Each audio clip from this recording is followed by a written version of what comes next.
سنخوض معاتكنا معهم وسنمضي جموعا نغدوهم ونعيد الحق المغد. اللہ کے لیے بھوک برداشت کرو گے، پیاس برداشت کرو گے، اپنی خواہشات سے رکو گے، ساری حلال چیزیں موجود ہیں، پھر بھی تم اپنے آپ کو روک کر رکھو گے، اس پر ملے گا کیا؟ اللہ جل شانہ نتیجہ اور جزا اور بدلہ فرما رہے ہیں لعلکم تتقون. فرمایا کہ جب تم روزے کو روزہ سمجھ کر اور اللہ کی عبادت سمجھ کر اور روزے کے آداب کی رعایت رکھتے ہوئے جب تم اس عمل کو پورا کر لو گے تو پھر اللہ جل شانہ تمہیں تقوی کے اعلیٰ درجات تک پہنچا دے گی.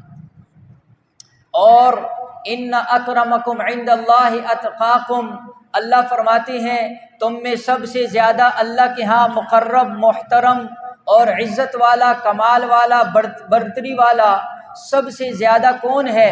جو سب سے زیادہ تقوی والا ہے. روزہ آئے گا تقوی سے اللہ کا قرب آئے گا، تقوی سے اللہ کے ہاں مقام ملے گا، تقوی سے اللہ خوش ہوگا، تقوی سے اللہ جل شانہ راضی ہوگا، اور تقوی سے اللہ وہ نعمت دے گا ما لا عین رأت ولا اذن سمعت ولا خطر علی قلب بشر. فرمایا نہ کسی آنکھ نے دیکھی ہوگی، نہ کان نے سنی ہے، نہ کسی کے دل پر اس کا وہم اور گمان گزرا ہے. اللہ نے وہ نعمتیں رکھی ہوئی ہیں. اس لیے حدیث کے اندر اللہ کے نبی علیہ الصلوۃ والسلام نے فرمایا وَلِلصَّائِمِ فَرْحَتَانِ فَرْحَةٌ عِنْدَ فِطْرِهِ وَفَرْحَةٌ عِنْدَ لِقَاءِ رَبِّهِ. فرمایا کہ اللہ نے روزے دار کے لیے دو خوشیاں رکھی ہیں. ایک خوشی اس کو اس وقت ملتی ہے جب شام کے وقت افطاری کے اندر وہ پانی کا گھونٹ اٹھاتا ہے، وہ پانی جب اس کے حلق سے نیچے جاتا ہے اس کا سینہ ٹھنڈا ہو جاتا ہے، وہ رب کی رحمت اور نعمت کے اوپر الحمدللہ دل کے اندر سے نکلتا ہے.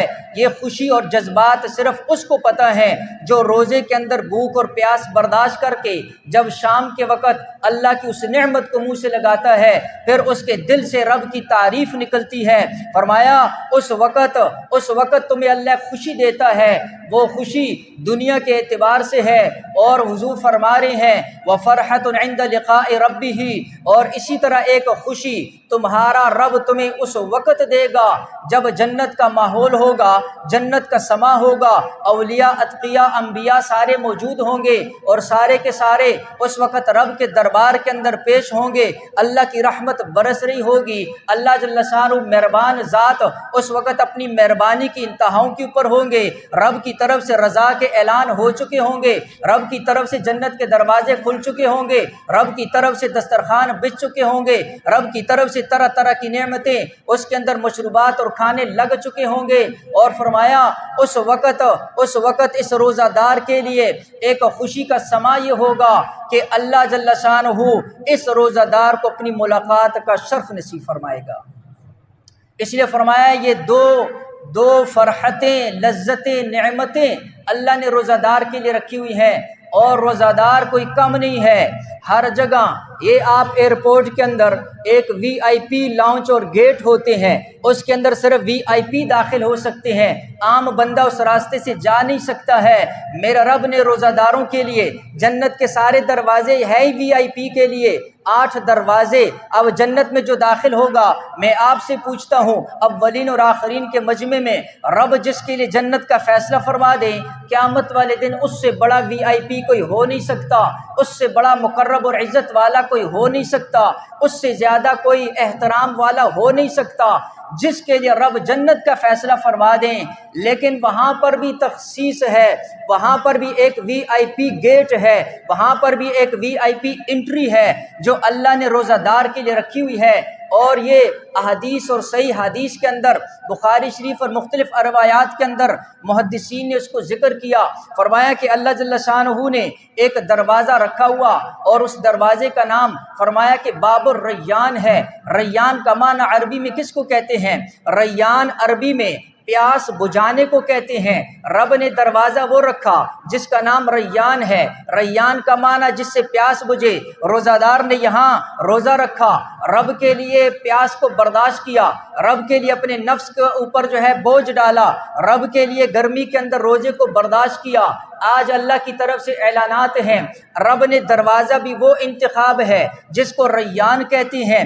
کیا معنی ہے؟ اللہ کے نبی علیہ الصلوۃ والسلام نے فرمایا جب باب الریان سے یہ روزہ دار داخل ہوگا، اور آگے حضور فرما رہے ہیں کہ اس روزہ دار کے علاوہ کوئی اور عمل والا اس دروازے سے داخل نہیں ہو سکے گا۔ اور جب روزہ دار داخل ہو جائے گا پھر کیا ہوگا؟ اللہ کے نبی علیہ الصلوۃ والسلام نے فرمایا جب یہ اس دروازے سے انٹر ہو جائے گا پھر اس کے بعد کبھی اس کو پیاس نہیں محسوس ہوگی، پیاس ختم ہو جائے گی۔ پھر سوال ہوگا جنت میں مشروبات، جنت کے وہ مور لگی ہوئی شراب، وہ رب کے ہاتھوں سے دی ہوئی شراب، وَسَقَاهُمْ رَبُّهُمْ شَرَابًا طَهُورًا، اپنے رب کے ہاتھوں سے پینے کے جو جام ہیں پھر وہ کیسے پئیں گے؟ تو بات ذہن کے اندر رکھ لیجئے، میں نے کئی دفعہ کہا کہ جنت میں کوئی تکلیف دینے والی چیز نہیں ہے۔ پیاس تکلیف دیتی ہے، بھوک تکلیف دیتی ہے۔ جنت کا جو پانی اور جنت کا جو پینا ہوگا وہ صرف اور صرف لذت کی وجہ سے ہوگا، پیاس کی وجہ سے نہیں ہوگا۔ جنت کا کھانا بھوک کی وجہ سے نہیں ہوگا، صرف لذت کی وجہ سے ہوگا، اس لیے کہ اللہ نے جنت کو ہر قسم کی تکلیفوں سے پاک کر دیا ہے۔